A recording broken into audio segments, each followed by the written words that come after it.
All right, everybody. So, if you guys have watched my content for a while, then you probably know that I love dunking on Daily Wire hosts. The Daily Wire is probably one of the most popular and successful YouTube, media, news, conservative propaganda organizations out there. It's spearheaded by Ben Shapiro, but there's some other ghoul that runs it and is the CEO of it and owns it and all that. But Ben Shapiro is really the face of it. And more recently, someone who wasn't as well known for a very long time prior, Matt Walsh, a fellow host of a show on Daily Wire, had started growing in popularity, mostly because he was kind of centering his, commentary around trans people and how they're bad. And conservatives love content about how trans people are bad. Believe me, they love it. So Matt Walsh recently started to really blow up, and then we also started to see people like Andrew Klavan and Michael Knowles really blow up. These are also Daily Wire hosts. And since then, we've started to see Daily Wire really start to invest in new pundits for their propaganda to spread the word of their beliefs, right? And one of the pundits that has started to, kind of really blow up in this space is someone by the name of Brett Cooper. Brett Cooper is just kind of, where do I start with her, okay? She looks more like female Ben Shapiro somehow than Ben Shapiro's own sister. I want you to stew on that for a minute. It's completely true. But on top of that, the thing about her that's so insidious to me is that she basically spews what any other far-right pundit in Daily Wire's payroll would spew, but her entire set is meant to look like a bedroom. Her personality and the way she presents herself is meant to look like she's just some lady making YouTube videos in her room, expressing her own opinion, which I feel is meant to lend some level of, authenticity to the videos that doesn't actually exist, which is just so dishonest and sits so wrong with me. I don't know why, but it just feels wrong. That alone feels wrong to me. Does anyone else get that feeling? Yeah, I don't know. It's like a set in the Daily Wire offices, so it's an office made to look like a streamer's set up in their room. And she's made her whole thing is just meant to look like she's just kind of chill. Like just some YouTuber chilling and doing her thing. But she's a paid pundit. There we go. Welcome back to another episode of Off the Clock. I need to be transparent with you guys. I can see my YouTube analytics, and I know that I have a lot of young men who watch my channel. I'm flattered. I'm so glad you're here. I'm going to... Well, intention's nasty. Her own words right there just revealed the fact she knows exactly why. Yeah, you called it. You called it intention's nasty. So, as I mentioned before, not really much has changed with the anti-SJW era, we're still in we're in another version of that Gamergate era again. And so just like before, there's not really much of a difference in the propaganda that's being spewed to us. The only real difference is the mouthpiece it's coming from. And in this case, a bunch of horny teen boys are choosing this pretty lady to spew propaganda to them. React to a Jubilee video today that is about you all, tailored to you all, and I'm going to see what you would say if you were actually honest. This is Jubilee if teen boys were 100% honest. So, oh boy, this is for you guys. Mask off. These videos are just so funny. So intense for no reason. Oh my god. Weird story. We're reacting in college, to... my friend was a... Dude, we're reacting to a reaction. What the fuck? Okay, let's get it. We even have the same mic. Holy shit. We have the same mic.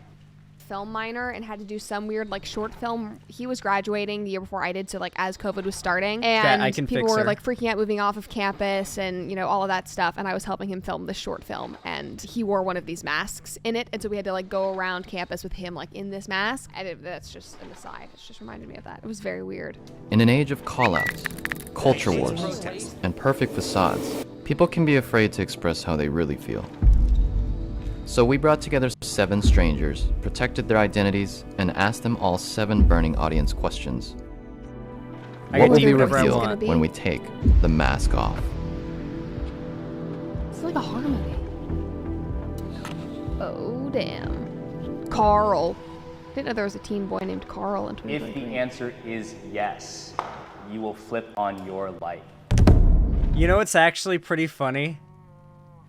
That is exactly what my mom said when she saw The Walking Dead for the first time. My mom was like, who the fuck is naming their son Carl in 2010?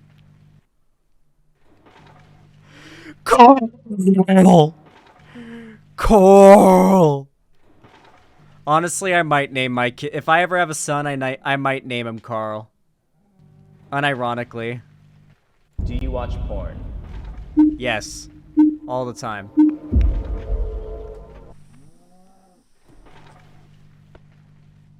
I don't even have anything to say about that. I'm not even like upset. I just know that it's real. And so when people want to say, oh, it's well, not at an least she's issue, not upset. we don't need to talk about porn. No, it is, because it's in our pockets every single day. Oh, okay, no, she does consider it an issue. Okay, never mind. Well, you know, I thought she might be able to get a rare W, but she threw that away real quick, didn't she? If you are not being real about the impacts of watching porn, I'm not just saying that as a woman that's like, oh, I don't want you to objectify me, whatever. No, for you. It is bad for your mental health. It is literally bad for your hormones. This is objectively not true. There has been science done on this issue. The consensus seems to be that masturbation is actually pretty good for your hormones. In fact, athletes are known for fucking or masturbating before they perform, whether it be just practice, training, or before they full-on go for performing. On top of that, it is porn addiction that is a problem. And on top of that, ejaculating actually increases hormones in your body that if you're a man, you might want to have, and if you're a woman, you might want to have. It also helps with prostate health and all that good stuff. The only real issue with masturbation and porn and all that is like porn addiction and the ways in which like porn consumption could affect your view of the world and your view of women. And honestly, most of the solution to these problems is just like normalizing these things and making it so they're like legalized, ran by and like overseen by the government so it's safe. And so the people participating in it aren't criminals, so if there's bad acts being done, they can go to the police.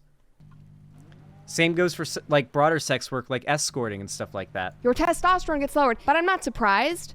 That's also not true. Your testosterone over time goes up from masturbation. Testosterone over time goes down if you don't masturbate and if you aren't sexually active.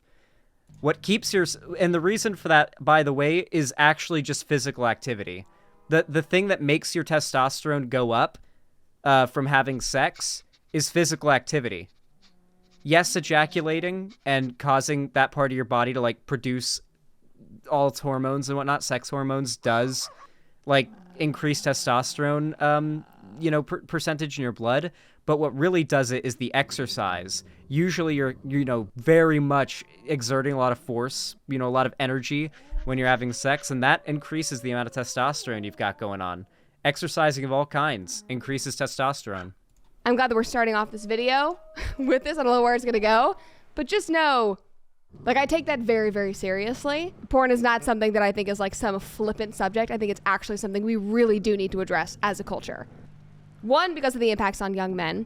She's basically just advocating for banning porn. Like, you gotta be a pretty girl to convince young men. You either gotta be a pretty girl or a dude who's wealthy and surrounded by pretty girls to convince teenage boys porn is bad. Number 2, on the way that it forces men to view women and view sexual encounters. And 3, because of the sexual exploitation that happens in the production of porn. It's accessible, and because it's accessible and it's there. By the way, these are the same people who call all sex workers like whores, okay? These people have no empathy in their heart for sex workers. They regard them with malice and scorn.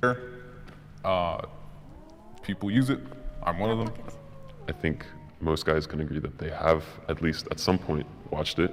And, it's, if you can enjoy it in a healthy way, if you can enjoy masturbating in a healthy way, I think then, by all means, go for it. But True. Yeah, I do watch porn. God. A lot of my teenage years, I spent a lot of time self-obsessing over it, and to the point where it kind of became an That's not addiction. healthy. And it took until very recently to get out of the hole of, paying for porn. I do watch Oh, it, but I don't no. like when I watch it. I'm gonna bring everyone else. Like, listen, I know I've got OnlyFans people in my community, okay? I'm very aware of this. And they know this better than anyone, honestly. But like, if you're paying for porn, you're down bad, dog. You're down real, like, you got to be really rich to be able to be paying for porn and it not to be something that's like you're down bad, because there's so much free porn. And like, if you're paying for porn, it's probably someone's OnlyFans, and it's because you've got a really weird parasocial relationship with them. Which is what it is most of the time, from what I can tell. Okay, I'm gonna consider these blocks. Yeah. Into the conversation. I said no. I used to watch it a lot before. I would say I was addicted to it. My dad is in prison, so there was no one Jesus. really for me to talk That came to out of nowhere. about sex. So porn was my education on sex. That is...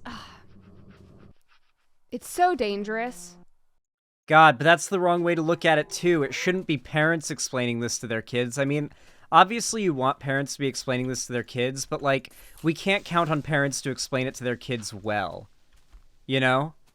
Like, or factually, or without bias, or to have a whole, or to even to want to. Most parents, honestly, don't want to explain this to their kids. Isn't it, like, literally a stereotype that parents hate having to give the talk? Like, it's notoriously awkward for both parties involved. All parties involved.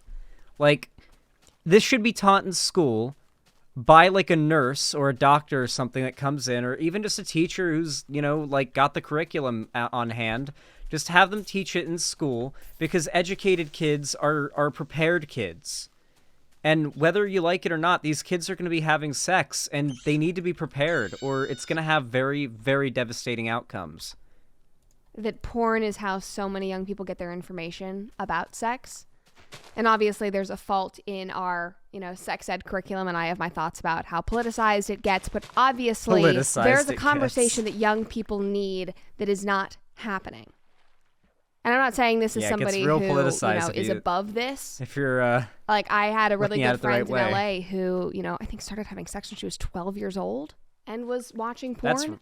It was, like, very flippantly like, oh my God, you haven't watched it? Let me show you. Like, whatever. Like, it's so cavalier even for women. So it's interesting hearing young men talk about it, but as a female, like, I know that it's prevalent even with my for peers women as well.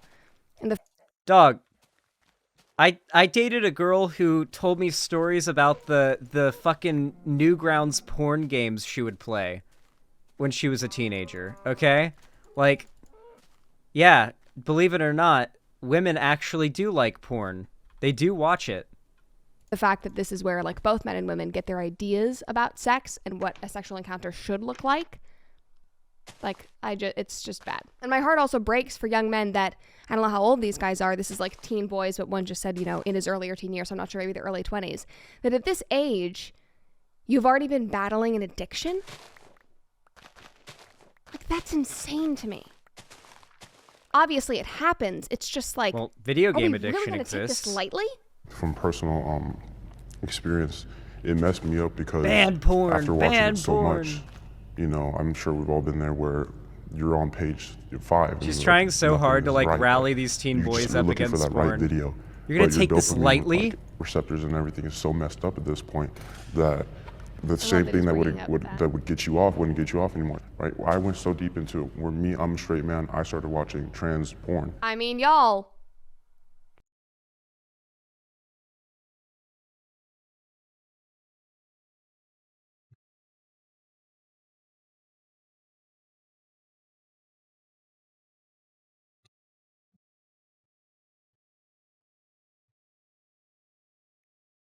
We can always tell.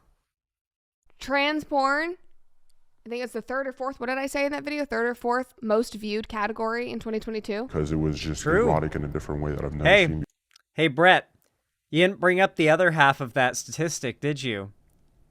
What states had the highest percentage viewership of trans porn in 2022?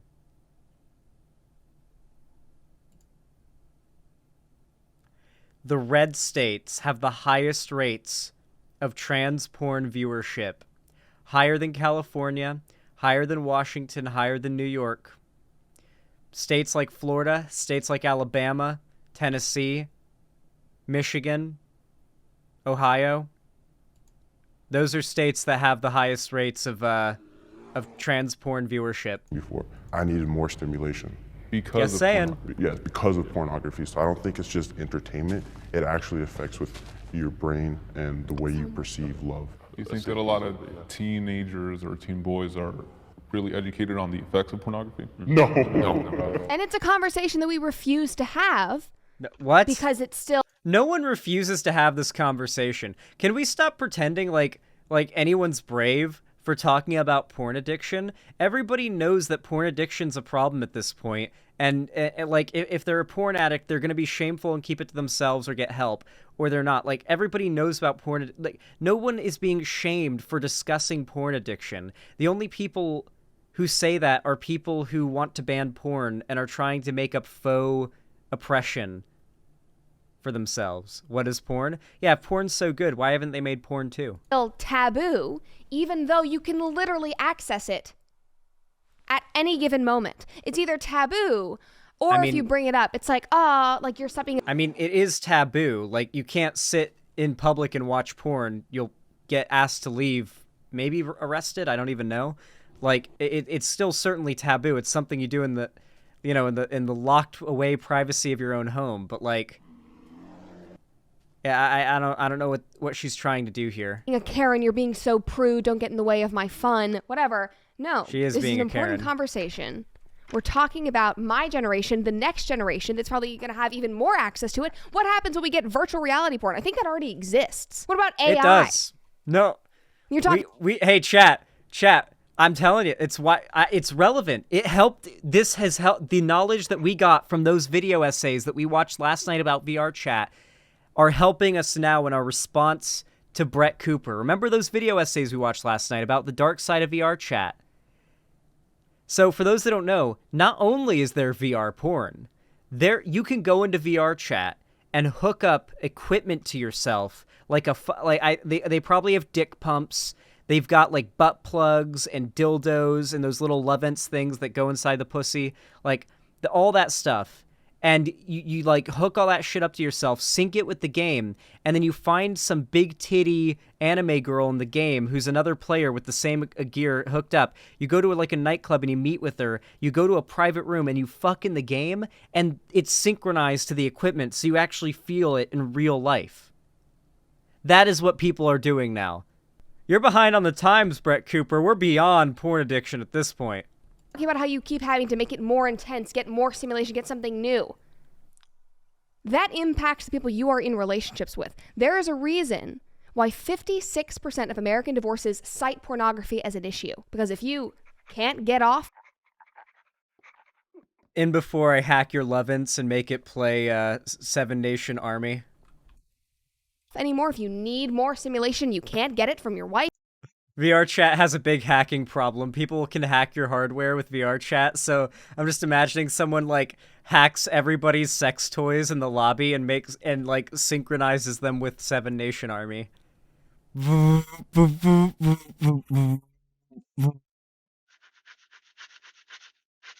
your husband, and you're constantly seeking out other things. Where is this going to take us next? If we don't address it now, I don't know when we're going to. Sorry for making that so intense. We're going to hopefully go on to another conversation now. We really started off with a banger, for lack of a better word, boys. You did not have to do that. You knew you did not have to do that. Have you ever... But yeah, I cringed, but also the intentional use of JonTron for the meme there. Because JonTron's a funny meme man, but also he's a Nazi, so... it's a highly... JonTron memes have been so useful for the far right. Ever cried in front of someone else? I wholeheartedly agree with this statement. I feel like it's easier to open up towards women, which is kind of embarrassing, but like, quite frankly, I feel like they understand emotions more because they Plays through fire really and understand the flames whole on the crying. dick I pump. feel like crying is sort of normal to them, and they Yes. see it as like a way to express themselves. It's interesting that you said that you're more comfortable to cry in front of women. I had a girlfriend and she broke up with me over text. And before that, we were like talking and I cried in front of her and I was being honest and I thought that's what you're supposed to do. That's what my dad taught me, right? But I guess she interpreted it as being insecure and she broke up with me and that really messed me up for a little while because. Okay, there is actually truth in this. As much as, you know, any woman that's actually worth like being in a relationship with is not going to fall into this category. I want to be very clear here. So we're presuming that you are already on a fool's errand of pursuing someone who you honestly shouldn't be pursuing because like this person is not like a, you know, going to be a good partner to you by the looks of things. Oh god, I might die here. Bow versus ray gun. Bow wins. Nice. These ray guns are super useful. They do a fuck ton of damage, but they break pretty quick. So I'm gonna be collecting them. My heart breaks genuinely. I'm not just saying this for young men right now because Oh my god, dude. you have women telling you that you're toxic, that you're too masculine, that leaning into this is literally okay. I've gone on the rant about that one PragerU video, right? The War on Boys. You guys have seen my War on Boys rant? That one PragerU video? Like, she's doing that. She's doing exactly that. But yeah, I was saying before, like, these... Oh, God. These people just... They're...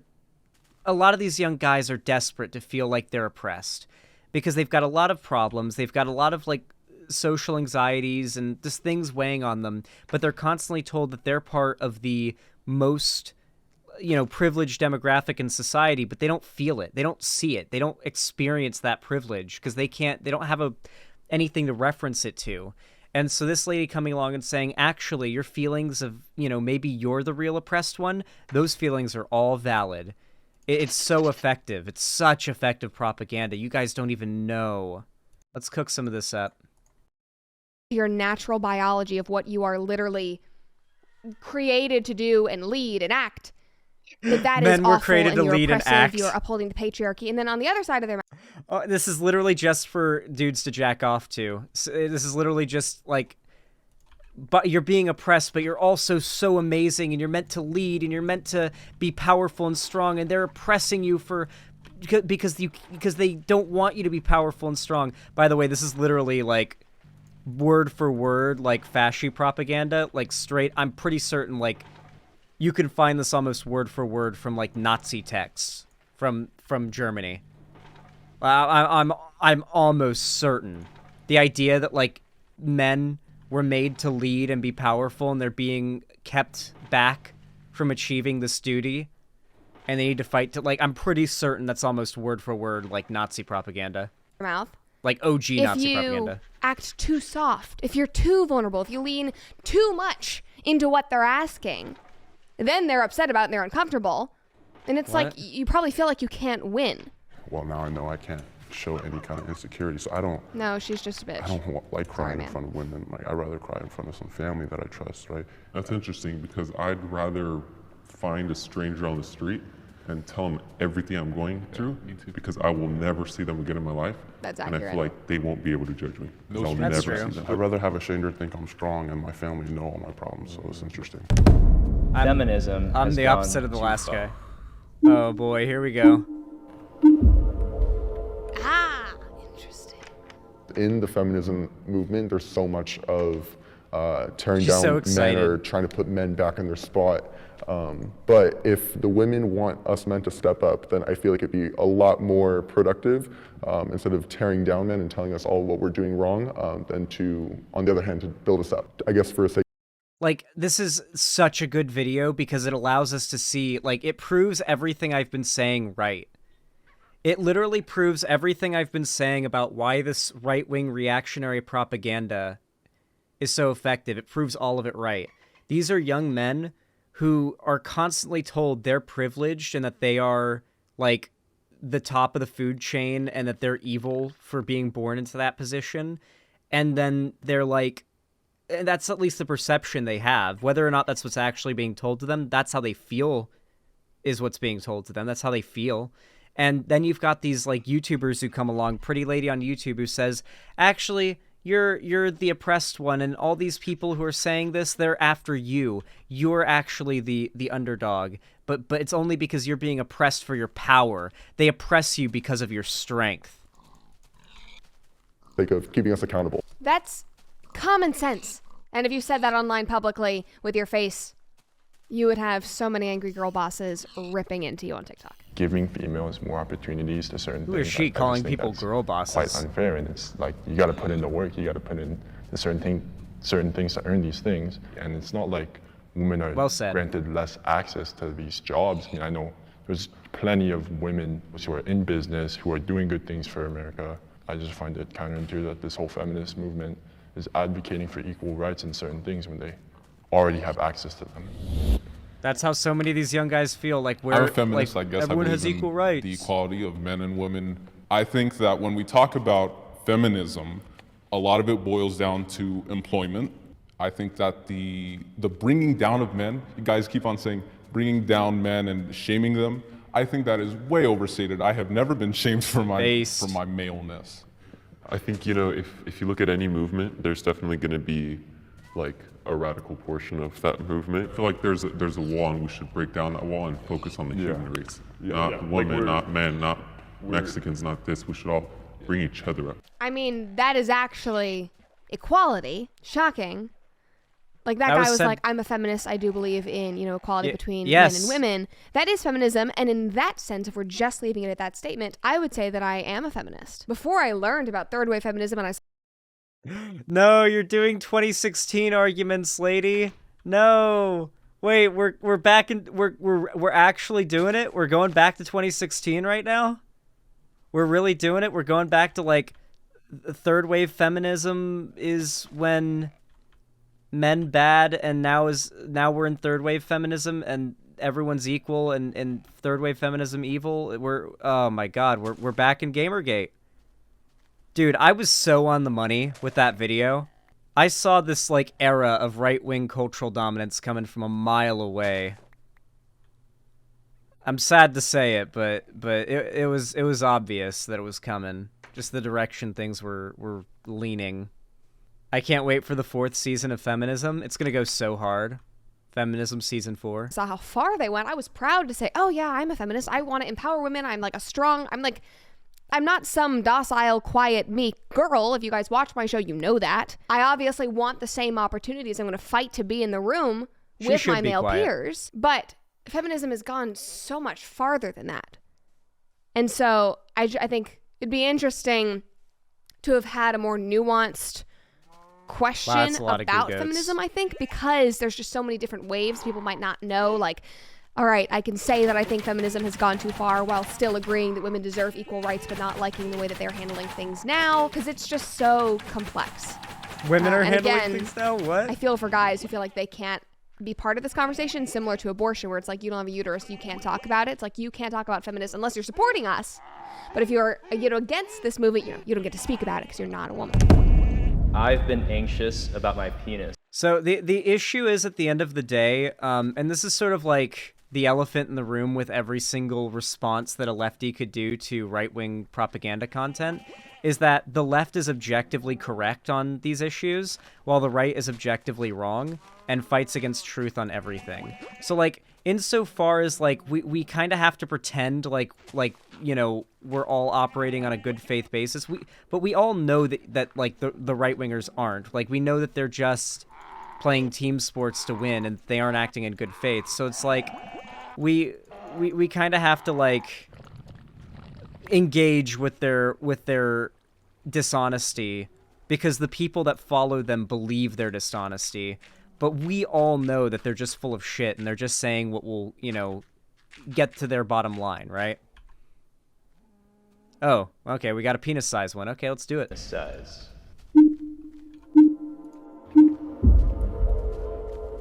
Three guys are like, nah, bro. I started watching pornography, I think around the age of By the way, for those of you guys in chat who are wondering, it's pretty fucking normal for guys to feel like self-conscious about their penis size. A lot of it has to do with how much porn you watch, but like you can be a guy and girls can tell you have a big dick and you can still feel self-conscious about it because you'll be like, what if they were just saying that because... And then you could come up with like a million different reasons for why they were saying that because you're feeling self-conscious. Self-consciousness is something that exists outside of reality and perception. Like, if you're feeling self-conscious about something, like it's not necessarily going to be in line with reality.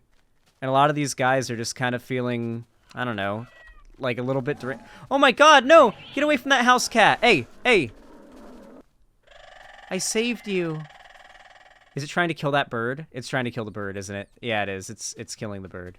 This, dude, old modded Minecraft, the world just feels so alive. Doesn't it? Like, doesn't the world feel so much more alive? I know there's a lot of mods installed, but these are old mods for an old Minecraft version. We're talking a 2011 Minecraft version, maybe 2010? Yeah. 11 or 12. And we're back. Add another thing to the list. Self-confidence issues. And that's, that's a very impressionable, vulnerable place to be in. So of course, there's always these feelings about looking at your body. Yeah, and I think the competition is probably what affects me the most part. It's the thing you're like, I know good and well there's dudes bigger than me. And she says it doesn't matter, but it still plays on my mental when I go to sleep at night. Currently, I'm not really afraid of the size that I have because I am kind of becoming more confident in my body and the way that I am. And I don't. How can you consume porn in a healthy way? Well, it's sort of the opposite question. The way that you ask that question, it's loaded. You're presuming that just consuming porn by default is a unhealthy action. By default, consuming porn is not an unhealthy action.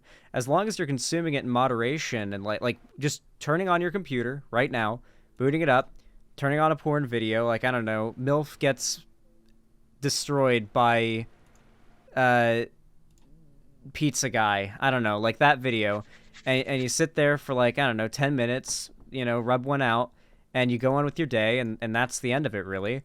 No negative action was taken there. If you do that once a day or so, maybe a few times a week, I don't really think you're impeding your lifestyle. You're not really taking up much time that could otherwise be dedicated to things you need to be doing. I think what you need to be asking is, how do you unhealthily consume porn?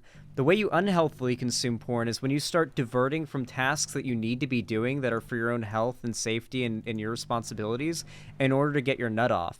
It's when you start infringing on your principles or doing things that bring you shame or should bring you shame in order to get your nut off. Or when you're spending absorbent amounts of time or money watching porn. I feel like it's pretty obvious. Maybe not, though.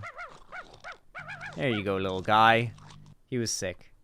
He got hit by an ogre. Don't really feel like it's going to matter nearly as much when you're with someone for 10 years as you are for a one-night stand. So I am not personally that uncomfortable with my size. Everything that you just said is true, and you just need to become confident in your own self by knowing what people really look for. But it's hard to get on Netflix and watch Euphoria and think these are grown-ass men playing high school people, and you think well, that's not what I look like. That's an important conversation. Not just, Euphoria is so sexually explicit, but just in case people are unaware of this, Euphoria, like they said, it's 25 to 30-year-old dudes playing high schoolers. You guys remember Glee? I think a lot of those were in their 30s when they started. I did the reboot of Heathers. I was the only person who was an actual teenager on that show, and we were all playing in high school, and they were a 31-year-old, 26. So when you look... Oh yeah, Brett Cooper's a failed actor, for those of you guys that don't know. As we know, because of Michael Knowles' little gay home movie thing that he did, where he was literally gay and having gay sex, Daily Wire likes to pull failed actors for doing their media stuff, because if you can act at least a little, then you can pretend like you actually care about this stuff and believe these things. At those TV shows, just know they're not actually depicting you as an 18-year-old, a 17-year-old, whatever. Like KJ Apa in Riverdale, that's not what a 15-year-old looks like. Whoa. Got It's him. just not. And I look at, some women and I'm like, oh God, whatever. It happens to all of us. I'm just letting you know the reality of behind the scenes. What did she just say?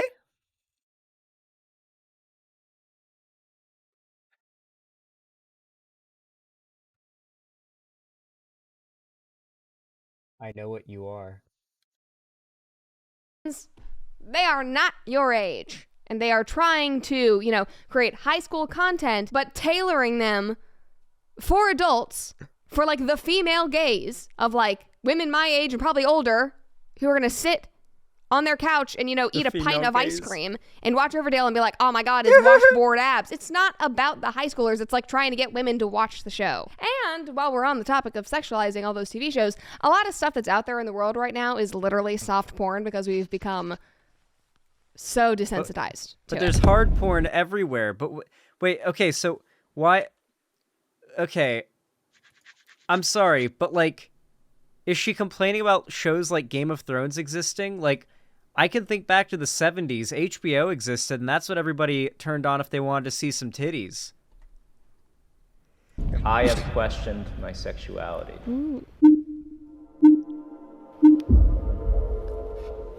Like, you could see tits on cable in the 70s. That was like the big draw of cable. Everyone wanted to see boobs on TV. My God.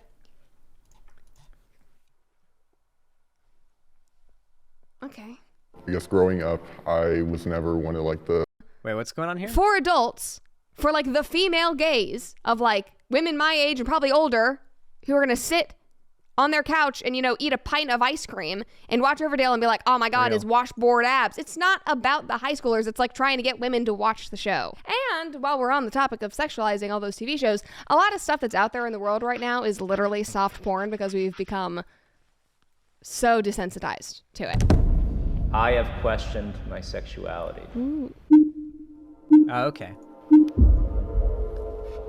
Oh, she's upset. Oh my she's God. upset. She's upset. Look how mad she is. Look how upset she is. Okay. I guess growing up, I was never one of like the jocks of school. Check it out, chat. I made a portal gun. I was always into theater, and so growing up, I was always bullied because of that, because I was being too gay or whatever, and I always hung out with the girls. And so I definitely did kind of buy into what everyone else was saying, the peer pressure of like saying, oh, you're gay, this is how you're gonna end up turning out because this is how you are now. So, young people themselves are saying that there's peer pressure about your sexuality.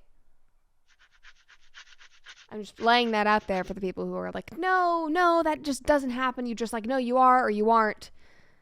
Being in that environment as a young person, especially when you deal with insecurities and you're being bullied. And These people so badly want you to believe that like the second you like get to school as like a teenager or maybe even younger, like everyone's just hounding you about, are you straight? Are you gay? Are you straight? Are you gay? That like never comes up. Like even in progressive areas, it just doesn't really come up unless you're with like close friends. And you don't really understand yourself and everybody around you is different than you. And you're like, oh, well, maybe I am. Like they're saying this, like I'm so different. And if you end up being gay, that's totally fine. But it is worrisome that at a young age, this is what they're, being peer pressured about. And now these days with young people, it's even more intense. It's like, oh, you like theater? You like sparkly things? You are probably trans. You're probably a girl. It's a slippery slope. Let kids be kids. And it's hard because she did kids being the kids fallacy. is going to mean that some of them are going to be mean to people, and that's hard. So again, it just goes back to the culture of like the fact that this has become how we taunt people. With where I am now in my life, I've just kind of gotten to a place where I've grown to be confident. I know what my identity is. People thinking that definitely like it gets How do you I thinking, change it the gets you thinking like, well, like am I or should I be? It's like, should I be attracted to dudes because I like things that are quote unquote gay? No, it does not matter. Then I guess it just reveals the issue that like we've made certain things gay. If I didn't go to therapy and stop being like an anxious, depressed clump of a teenager, I'm guessing the people probably would have told me I might be a lesbian. I mean, my mom.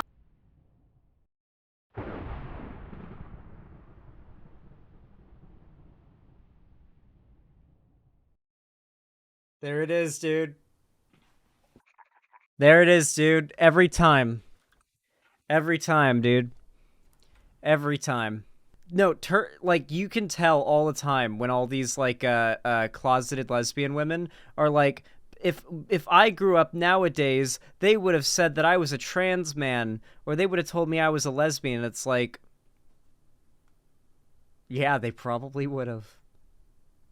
At one point, I've talked about this conversation multiple times. We were driving through one of the canyons in LA, and I was sitting there in like all black, like my legs spread out and my Doc Martens, being all pissed off about something. And she was like, "You are dressing like a bush lesbian." And she was like, "If you are, okay. But that's how you're presenting yourself to the world, because you're dealing with internal things that you're, really angry about. And we have stuff going on with our family. And is this how you want to present yourself and be perceived?" And that was an important question for me to be asked. And that was also in that conversation that I've referenced so many times, where she said, it is okay to be both strong and feminine. You don't have to sacrifice one for the other. You can still be Brett. You can still love all the things that you love. You can still have the personality that like takes no shit, that is super loud and passionate, while also being like, hey, it's okay to wear a dress one time. Literally, y'all, I remember going to Priscilla's coffee shop in Burbank, California. I walked in, and my best friend of like 3 years, it was the first time she had ever seen me wear a dress. It was like right after that conversation. She was like, what the heck? Like, that is how much of a shift I took. Because I was like, oh my God, like that isn't me. Anyway, that's just from the female perspective. Mine didn't stem from any kind of like extra like curricular activity. My stuff stemmed from porn, as I mentioned before. Oh, interesting that they've brought it up again as a root cause to another issue. He really wants porn banned, dude. And when I started watching trans porn, and it's weird to say, but dude, just know, like, if these people win, they will ban porn.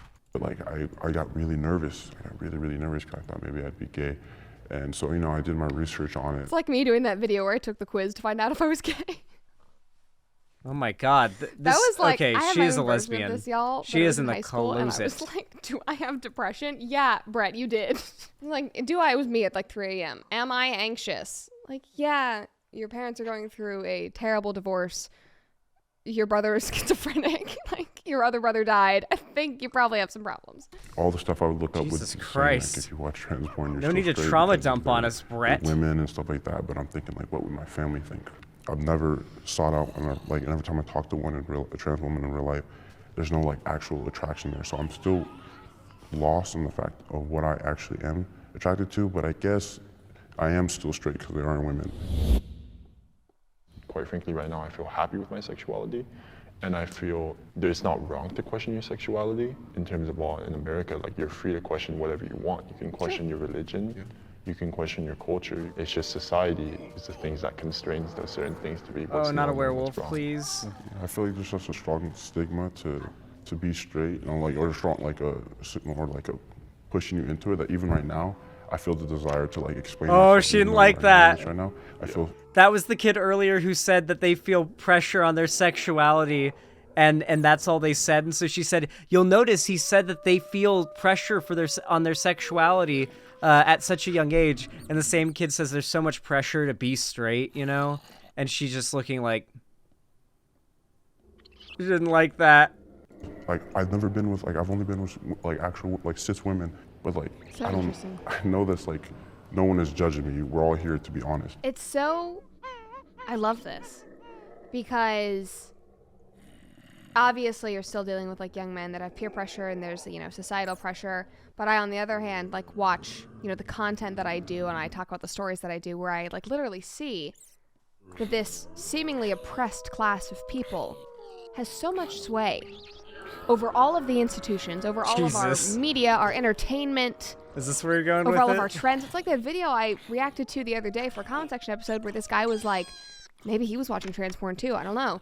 But he was saying, like, I followed all these trans women on Twitter, and, like, they were so cool, and I wanted to be them. And then he ended up transitioning. He was like, they were just so whatever. So it's interesting. I do think still that there is, like, a social contagion part, but I think it's, like, we're not fully there yet because there are guys.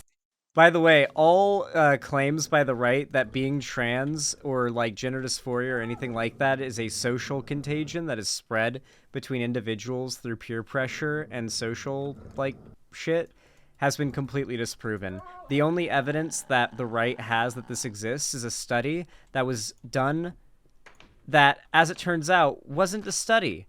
They call it a study when they send it to you or they show it off, but if you actually look at it, you'll find out it was a survey of parents, not of trans kids.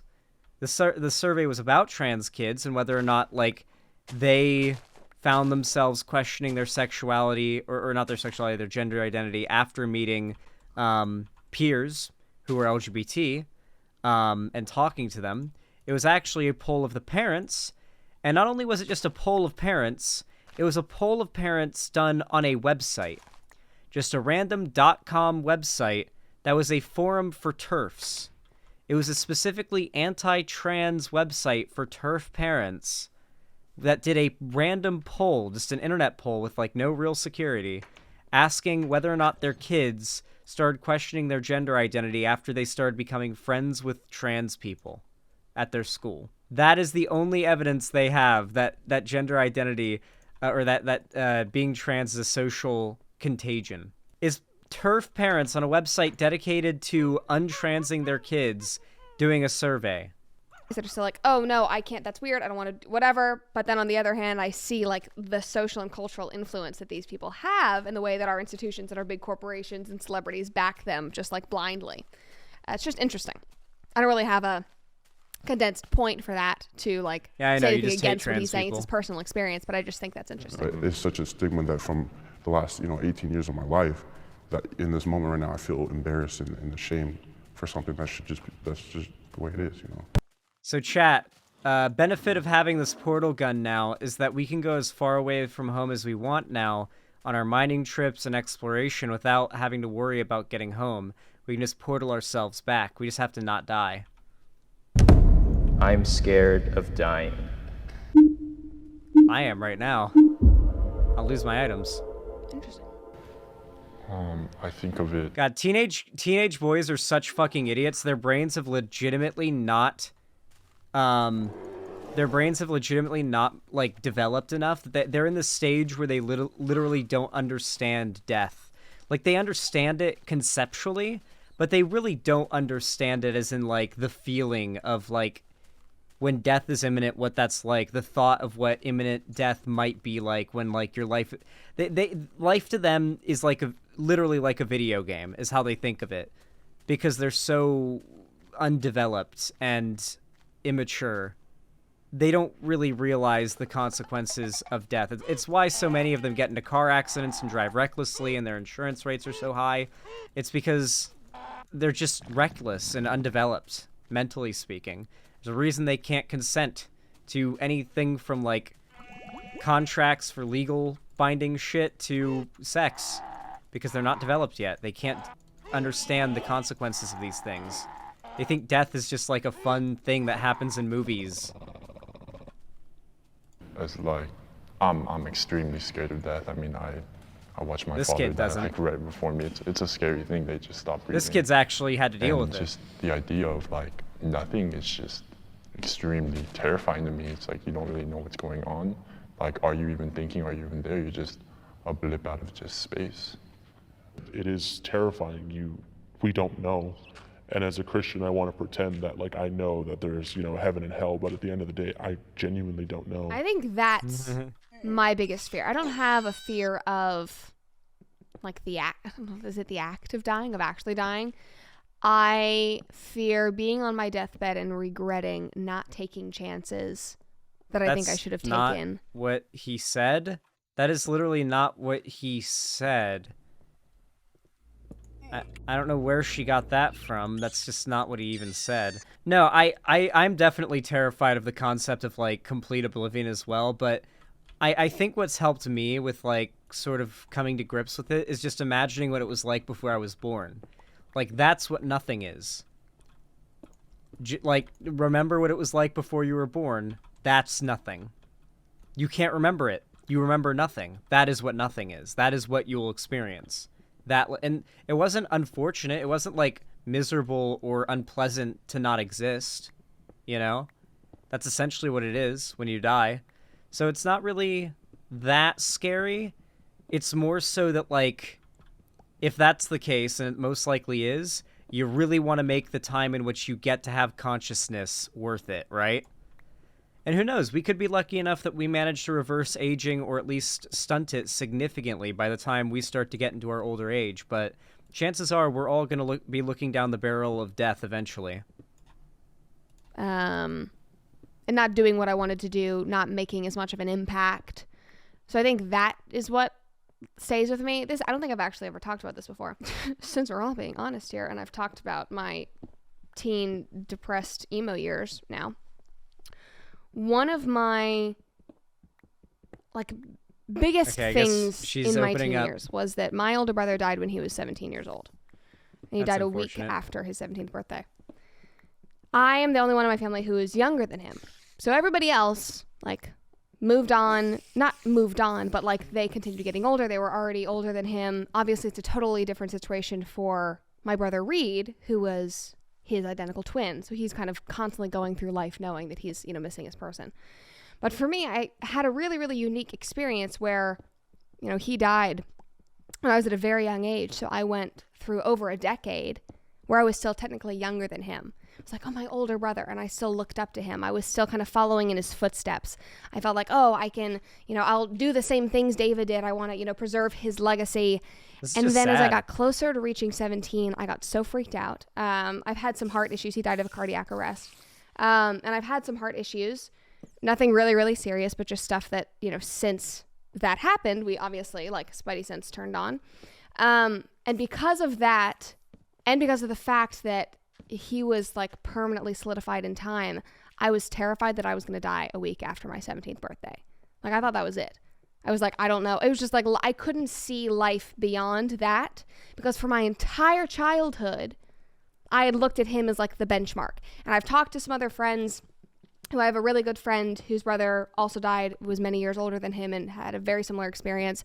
I've talked to people who have lost their parents at a young age, of like, now they're 35, they have kids, they're doing things that their parents never did. It's a very, very weird and a very unique experience. I'll be interested if any of you guys have had that.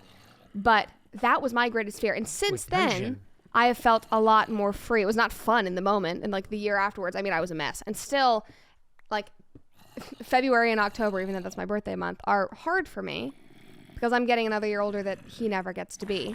And then his birthday, and then the anniversary of his death. He died on Valentine's Day. Those are really, really hard.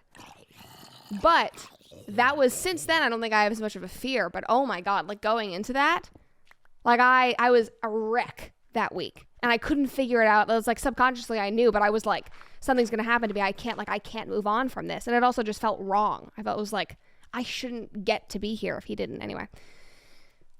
That's sad. But yeah, Jesus. Since then, I don't really have as much of a fear of dying. I think I've, at this point, that if was I dark. Die, I've done everything Good that God. I have wanted to do in this time in my life. Like, I've done everything that I could in my, 21 years. Obviously, like, what is I haven't happening? got the chance to, get married, have kids, do other things that I want. Into? But I've crammed a lot into 21 years, so I feel like I'm on the right track to not deal with those regrets at the end of my life. But anyway, it's just interesting. But every time I thought about dying, it was, she really does try to like make herself look like she's just some like 2 years ago when I started working as a lifeguard, and not this lady and her just friend came to the pool and fucking I have the music going and everything. Crazy lady who's being paid luckily, by billionaires to push right, and I showed up fascism and she was safe. to but teenage then 2 boys. weeks later, she unfortunately had another seizure while driving, and she died. And that's when I realized life is like, it can happen to anyone at any point. And if I just die and don't do anything with my life, then that's what I'm scared of. I mean, as morbid as it sounds, death is a very, very powerful motivator. And I know that well because my brother died at such a young age that it's like from 6 years old, I knew that life wasn't certain or guaranteed. It was watching a TikTok earlier today. The guy named, is it Tim, like, Chichiro? Something like that. He does, like, the day in the life videos. He's, like, super inspirational.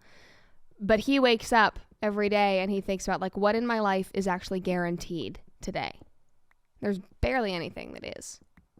And if you think about that every single day and you realize you have to be, grateful for every day that you get to have those things, it totally changes your perspective about life and how much you can cram into your time here. I said that I don't fear death because unlike you guys, I don't really have an experience, so much hands-on experience with death.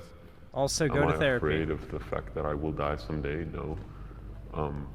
But I think, obviously the fact that it might come way sooner than you expect is a scary thought. All right, here we go. You guys feel Die like in the life of a true Brexit geezer. When you're like talking to a girl or hanging out with a girl? There's definitely a difference between like talking or opening up to like my friends that are girls versus like a girl that I'm interested in. Like obviously if you're trying to impress a girl, you're gonna be dressed nicely, you're gonna wear some cologne, you're not gonna like fart around her, right? It's like there's a filter. Yeah, you gotta hold in those farts. When it comes to your mom, like your mom's a girl, and I wholeheartidly trust my mom. That's sweet. That's good. I guess that's what it is. There's a lot of times I walk away with talking to a girl I'm really interested in, and I'm like, man, I didn't just go up and be me. And then my best friend, right? He used to be my best friend. He's kind of a womanizer, but I see him get so much success. And every time I've gotten success is doing things that he's done, which is just putting on a facade and telling them what they want to hear. And in the short term, that might work out for you. And if that's what you're wanting and that's what your goal is, then, whatever. But I'm somebody that believes that I just don't think you need to waste time on people. And it's a harsh thing to say because, you learn something from every person that you interact with and you bring into your life. But your time and your energy is priceless. You literally cannot get that back. It is like the most valuable currency. I just realized when Brett Cooper talks about things that she's not paid to say, because she's talking about a topic that is like not a political issue necessarily, like the topic of like caring about how you feel about your life, being fulfilling, like when you die. It's like we're talking about very like deep, just broad like life stuff, nothing necessarily highly politicized or highly politically charged. On those issues, she's very well spoken, and the things she says I find very agreeable and reasonable and like, pretty based in reality, honestly. You can tell when she switches into, okay, but now I have to toe the line mode when it comes to issues that are political, because like she has to say certain things because she's been paid to say certain things. The things she's been paid to say are a lot less insight, like a lot less insight and a lot less smart sounding than what actually comes out of her own mouth and what she actually means, ironically enough. And I don't see the benefit in bringing somebody seriously into my life that I cannot be holding myself with, that does not actually like me for me. Like you can go around and you can, say things to woo one person and be like, oh, I need to fit this mold. I need to be more like this for her and whatever. But, a few months in, whenever, when, shit hits the fan and those walls come down and your true selves are exposed, it's like, hey, it might work. She is might be right greatness. here. Might realize you're perfect for each other. But sometimes it's like, oh my God, why have I spent 3 months with this person that like, now that I'm being real, we're either not compatible. She doesn't like it. He doesn't like it.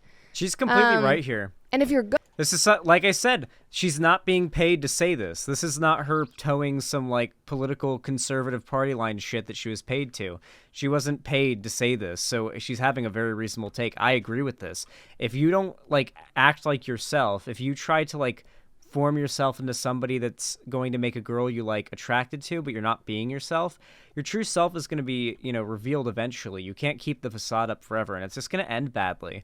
And you're not going to be happy. It's not going to be a truly loving relationship that you're going to find fulfilling and whatever it may be, You're not going to be happy. Going in, I'm not saying it's deceptive, but if you're like putting on a show in a way, kind of setting yourself up for somebody, not being there for the right reasons. She's completely right on this one. They're not trying to be malicious at all because they don't know any better. They don't know you. Rare W. And that's something that I always keep in my mind. It always goes back to that, like, my time and my energy, like, if we're thinking about, like, death and that sort of thing, that's something I can't get back. at all. If I'm choosing to spend time with you, that means I really value you. And I hope that you value me too, because we're both spending time together. So I'm going to be as authentically myself as possible. It's why I think it's really important that I'm transparent on the show, because if you're taking time out of your day, hours out of your week, if you watch all these videos, if you watch all of them, I'm impressed. Why, like, I don't want to be a fake person on here and be duping people into, you know, watching some character.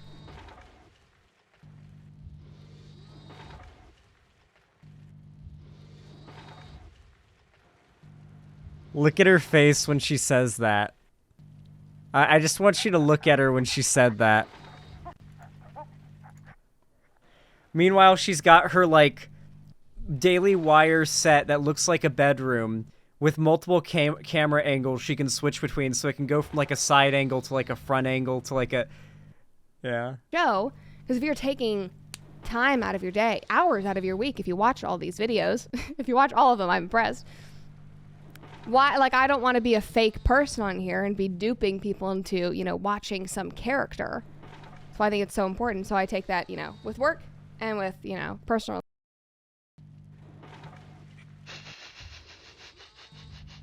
My dog's laughing, bro. The dog in the game was even going...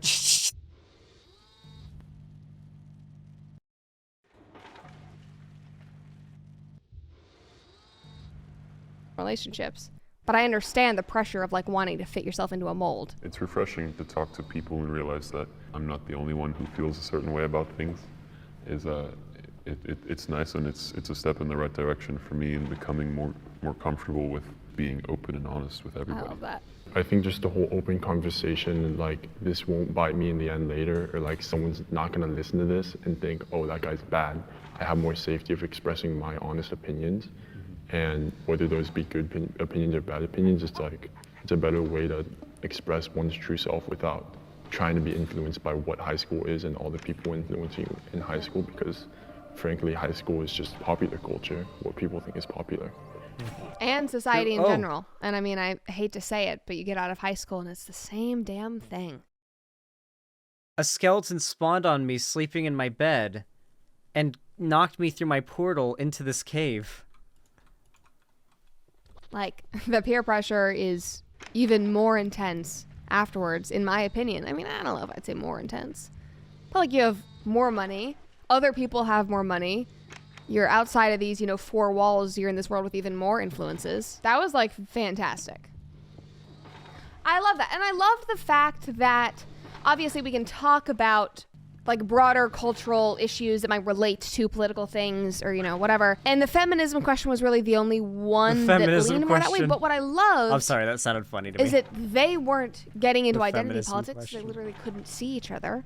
This was truly men, young men, being honest about their struggles, about the things that they face on a daily basis, exposing the fact that they feel like they cannot be their authentic selves and be this honest in their real life when they are, you know, when the mask is off, basically, because of, you know, the fear of cancel culture, the fear of peer pressure, not being cool enough, not pleasing women. It's really, really hard. And I know that, you know, this video is about men, but for girls as well, especially, you know, middle school, high school, it's a really, really hard time. But I do want to put special emphasis on guys, because even though everybody else says that they're oppressed, at this point in time, like, I know you guys know it, but all of those people, they attack you constantly and tear you down, like they say in that video. And so obviously it makes sense why so many men struggle and feel like their concerns are not valid and they cannot express that. So I think this is very cool. I hope that you felt seen in some of this, and know that if you are going through any of this, you don't feel alone by any means, and there are other guys out there and there are people out there that, you know, root for you and that realize that this is just a broader issue. So this is very cool. This honestly might have been one of the best. This really was just, like, exactly what I described earlier with the PragerU video. This is just meant for young men that feel like they're oppressed to be told they're oppressed. Like, it's just a sort of sad circle jerk of sorts. Vosh was right when he said that the right has a monopoly on talking about men's issues. Well, they have a monopoly on it, effectively speaking. Like, they are the ones who are the biggest talking about it and seem to be the ones that have their voices heard the most. But, like, they aren't the only ones talking about it. I will say, though, the left does have a pretty severe problem with demonizing anyone who tries to sort of, like, discuss these problems, because it's really hard to not sound a little bit like these people when discussing some of these problems. Because there is some validity to them. The whole point of reactionary propaganda is to identify a real problem and then offer incorrect solutions to it. You know, that's the entire point. You know, they weaponize real issues to push their own agenda. You know, it's not. Yeah, they're very well known for this. Anyway, I don't really have much to say about that. I'm not a big fan of Brett Cooper, but if she ever wants to talk, I'd be down to. I feel like that would be a good on-stream combo.